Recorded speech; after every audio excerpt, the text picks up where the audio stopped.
One day, I discovered my husband was having an affair. I had been so busy caring for my Troy, who has dementia, and looking after a daughter, that I hadn't noticed anything. It turned out my husband had already decided to remarry his mistress and was planning to divorce me. The harsh reality was too much for me to take in. "You can have the kid and my dad. They are just in the way of my new marriage." I couldn't believe his words. How did it come to this? I had been diligently caring for his family out of love, and this is what I get in return? Was I just a convenient housekeeper to him? It was just cruel. But at the time, neither my husband nor I could have known the turn our lives would soon take. My name is Shirley, and I'm 35.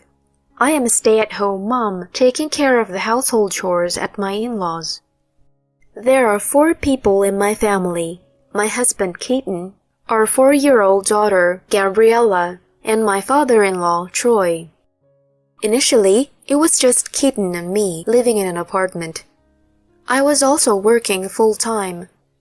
However, shortly after giving birth, my mother-in-law passed away. "I'm worried about my dad living alone at the family home." Respecting his wishes, we decided to move into his parents' house. It's been about 3 years since we moved in, and I've gotten used to the life here. A significant change in the past few months is that I've gone from being a working professional to a full-time homemaker.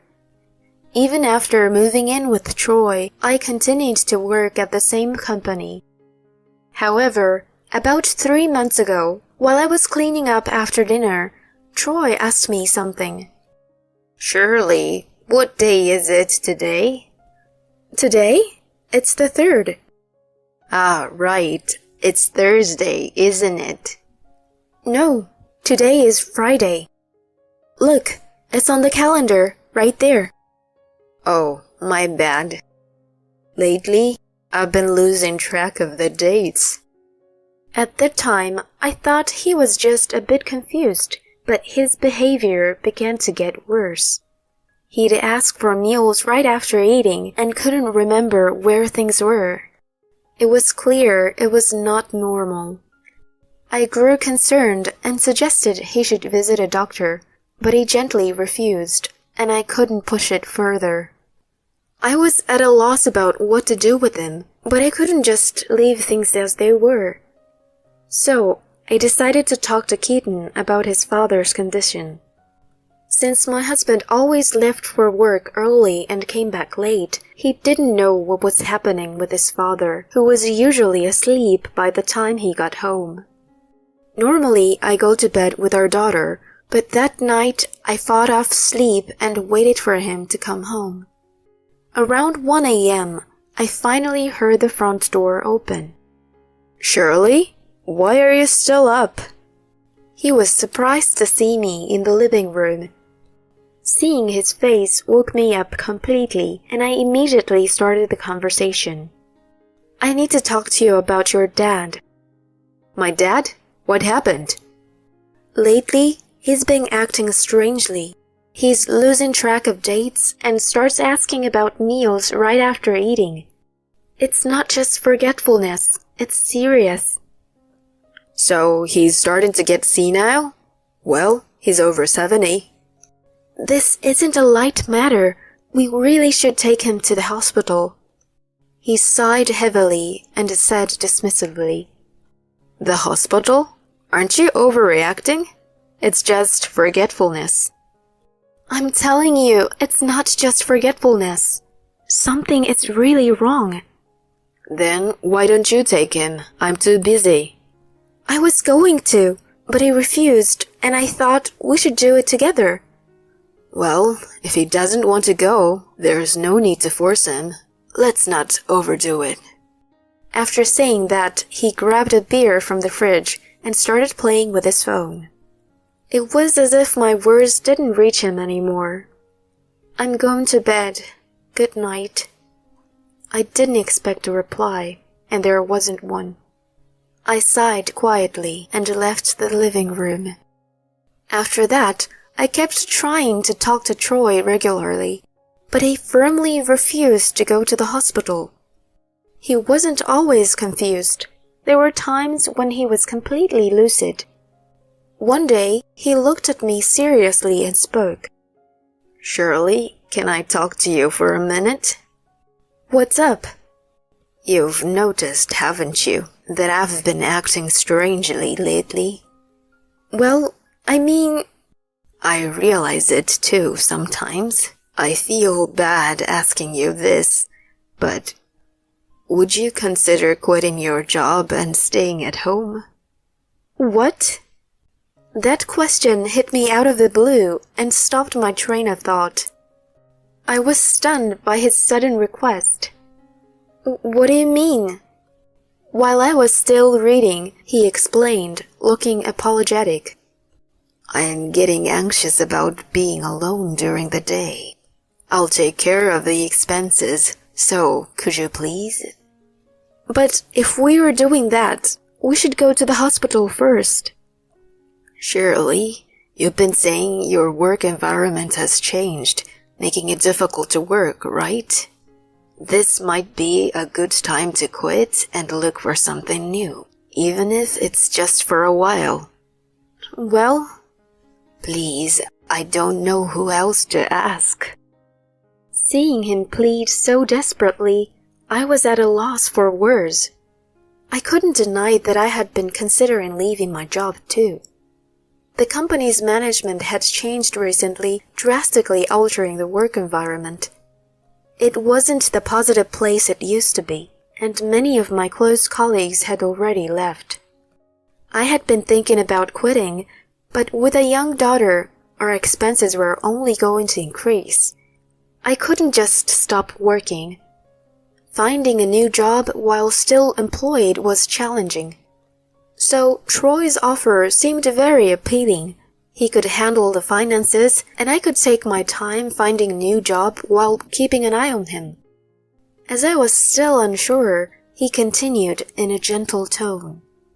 "If you find a new job, then I'll go to the hospital and even consider moving into a facility." "A facility?" "I don't want to be a burden. So, could you watch over me until you find a new job?" "Troy, this is my first and last request. Please indulge me." After discussing it with my husband, I quit my job and decided to take care of my father-in-law until I found another job. The care was mainly supervising his daily life and managing his meals. It wasn't too hard, and he generously gave me a substantial amount each month for living expenses and caregiving. I was grateful to have more time with my daughter and really appreciated his help. 2 months into being a full-time homemaker, I was close to securing a new job. After receiving a job offer following my final interview, I went to talk to Troy. However, he was on the phone with someone. I couldn't hear the conversation, but waited until he was done before entering the room. Troy?" "Shirley, you heard the phone call?" "No, I didn't hear it. I was just waiting because you were on the phone." "Ah, I see. What's up?" "I wanted to tell you that I found a new job." Hearing this, he immediately brightened up. "Really? That's great." He was so happy for me. I just needed to take him to the hospital now. That was my plan for the next day. However, my husband, who usually came home after midnight, returned home around 7 p.m. that day. "You're home early today." He threw his work bag on the floor and bluntly said, "I'm marrying my girlfriend. We need to get divorced." "What?" I was speechless from the shock. Keaton, without any remorse, continued, "Didn't you hear me? I'm marrying her. Our marriage is over. I've got the divorce papers here. Just sign them." "Wait a minute. What are you talking about? We have a daughter. We can't just get divorced like that." "I don't care about you or her anymore. You being oblivious let me continue my affair, so thanks for that. How can you? He had already decided to remarry and divorce me. The reality was too cruel for me to accept. My mind went blank and he coldly said, "You can have the kid and my dad. They're just in the way of my new marriage." I couldn't believe his words. How did it come to this? I had been diligently caring for his family out of love. And this is what I get in return? Was I just a convenient housekeeper to him? It was just too cruel. Glaring at him, I said, "Enough! How can you expect me to accept this?" It doesn't matter if you accept it or not. This is already decided. What about our daughter, Gabriella? I told you I'm leaving her with you, and the old man with dementia too. He's a nuisance. How can you say that about your father? You quit your job, not my problem. Now, get out. At that moment, something inside me snapped. I realized I couldn't continue this relationship. I would take care of Gabriella and my father-in-law myself. Fine, I'll divorce you and leave, but don't ever bother us again. As I said this, he smirked and said, Of course. I was so angry that I signed the divorce papers and threw them at him. After cooling off outside for a while, I returned to find him gone and a message on my phone saying he'd stay at his mistress's place until we left. I was at a loss, with no place to go. Finding a new home would take time. As I was pondering what to do, Troy approached me. "Troy, I'm sorry. I'm a bit busy right now." You're worried about the future, right? Don't worry, I've already found a place. You have? But Troy, why? How did you? I overheard your conversation. I saw this coming and rented a place early. What? Take a look at this. He handed me an envelope filled with pictures. They were of my husband with another woman. Troy, are these... Sorry, I haven't been honest with you till now. I had a feeling something was going on, so I hadn't investigated. What? According to him, he woke up one night a few months ago and accidentally witnessed my husband on the phone with his mistress. He then asked a friend who worked at a detective agency to investigate my husband's affair. He pretended to have dementia and encouraged me to change my work environment so I would be prepared in case of a divorce. He planned to reveal my husband's affair to me once my life was somewhat stable and had already arranged for an apartment in case something happened. Troy, I can't thank you enough for everything you've done. Oh, I should be thanking you. My days have been so comfortable because of you. Oh, Troy. Anyway, now that it's decided, we should move out as soon as possible. He thinks I'm senile. It's time for some payback. He whispered his elaborate plan to me, his face breaking into a mischievous smile. 2 weeks later, after we had moved, I informed my ex-husband that. As expected, he called me, yelling before I could even speak. What the hell is this? Well, hello to you too. Answer me. What the hell is going on? Calm down. What are you talking about? How?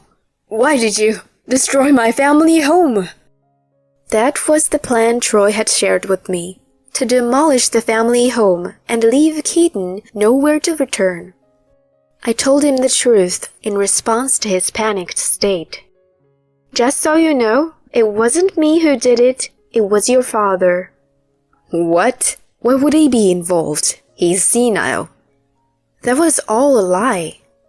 A lie? What do you mean? Your father knew about your affair and pretended to have dementia to help me. What? He was pretending? You two set me up? He continued to yell and blame us over the phone. As I was wondering what to do, my father-in-law took the phone from me and coldly said, "This is all the result of what you've done. You should know there's no inheritance left for you." "What? You're kidding, right?" "I've bought an apartment for Shirley and Gabriella, and the rest will go to my care facility. Not a single cent for you." "Wait, I told my girlfriend I have a house and your inheritance." "Well, too bad. Shirley's already hired a lawyer. Be prepared to pay alimony and child support." "Wait, please. No!"